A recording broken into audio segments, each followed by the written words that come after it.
Bonjour à tous et bienvenue sur Muriel Scrap. J'espère que tout le monde est en forme.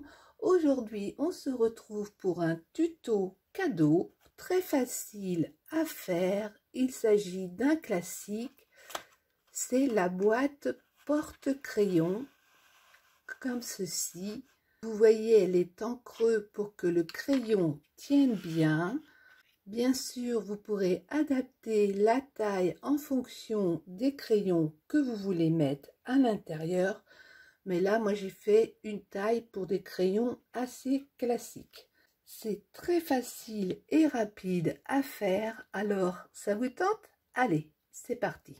Pour faire la base de notre boîte porte-crayon, il nous faudra un morceau de papier épais de 27,5 cm sur 13,5. Je vais utiliser ma table de rainage pour faire les plis, mais vous pouvez le faire directement avec votre massicot. Vous placez les 27,5 cm tournés vers le haut. Vous faites un pli à 1,5, à 3 et à 4,5.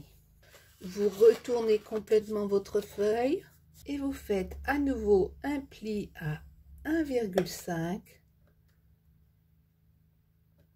3 et 4,5.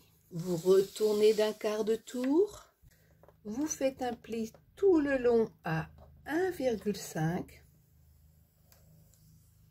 puis à 4, à 6,5, à 8 et à 12. Vous vous retrouvez normalement avec ceci. Posez votre feuille dans le même sens que moi, avec la petite bande en bas et les 4 cm ici.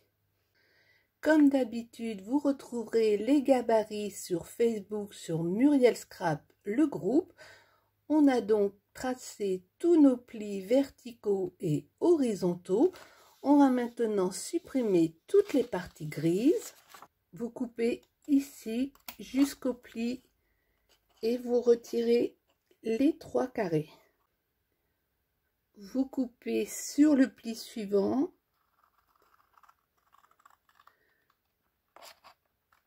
Comme ceci.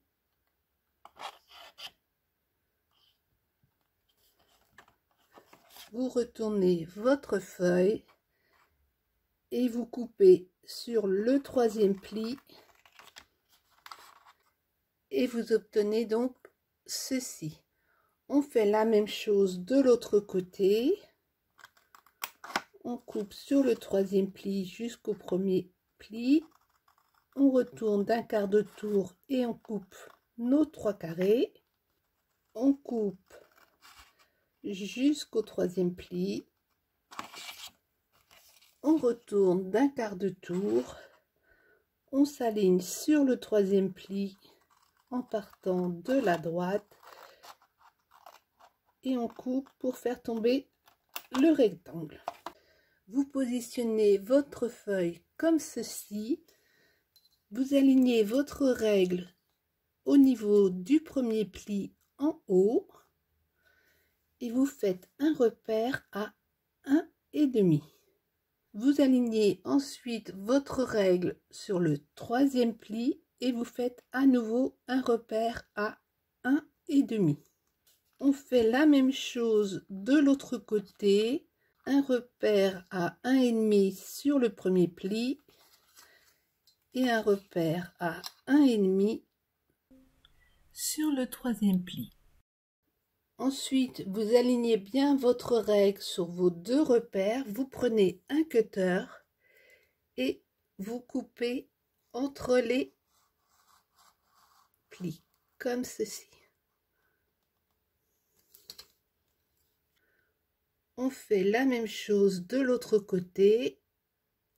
On coupe tout droit entre les lignes. Maintenant, vous n'avez plus qu'à marquer les plis comme ceci, comme cela.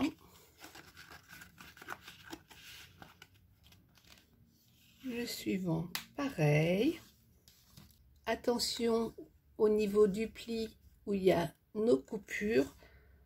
On va tout simplement le ramener vers l'intérieur.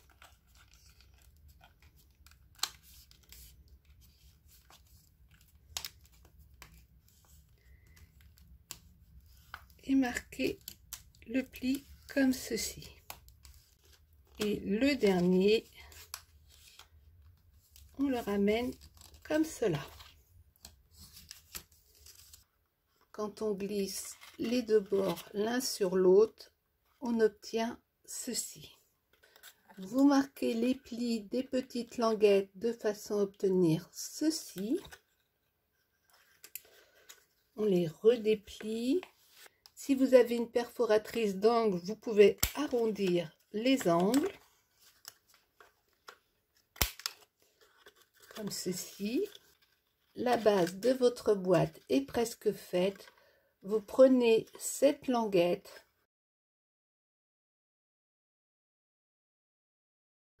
vous retournez votre papier de façon à avoir le pli au-dessus, ici.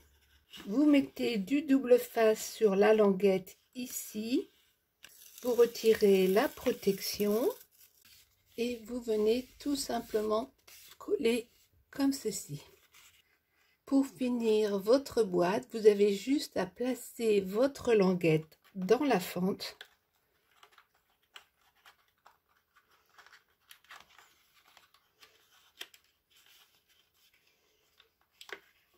Et le fond de votre boîte est terminé.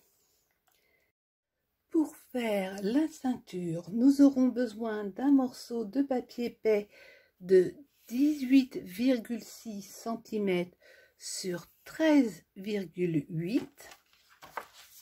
Cette fois-ci, comme il faut des mesures extrêmement précises, je ne vais pas utiliser ma table de rainage, mais je vais utiliser mon massicot pour marquer mes plis. Je place les 13,8 cm tournés vers le haut. Je m'aligne à 1,6, donc pensez à utiliser la règle du haut, mais aussi celle du milieu. Et je marque un premier pli. Je fais un pli à 3,4, 7,7 et 9,5. Ici, ce sera notre languette de collage et là, le dessus. Donc, si vous souhaitez tamponner ou faire des collages, eh bien, c'est le moment de le faire. Voilà, j'ai fini ma déco. Attention, si vous mettez un papier qui a un sens, à ce que à l'arrière, il soit tourné dans l'autre sens. Vous marquez tous les plis comme ceci. Vous mettez de la colle ou du double face sur la languette. Vous pliez votre boîte en deux. Vous faites bien adhérer. Et voilà, vous n'avez plus qu'à glisser votre petite boîte à l'intérieur. Donc j'ai commencé à en faire plusieurs, tout simplement, puisque à Noël, je vais offrir des stylos personnalisés. J'espère que ce tuto vous a plu. N'hésitez pas à me laisser un commentaire. Vous savez que je prends un grand plaisir à vous lire et à vous répondre. Et on se retrouve très bientôt. Ciao, ciao!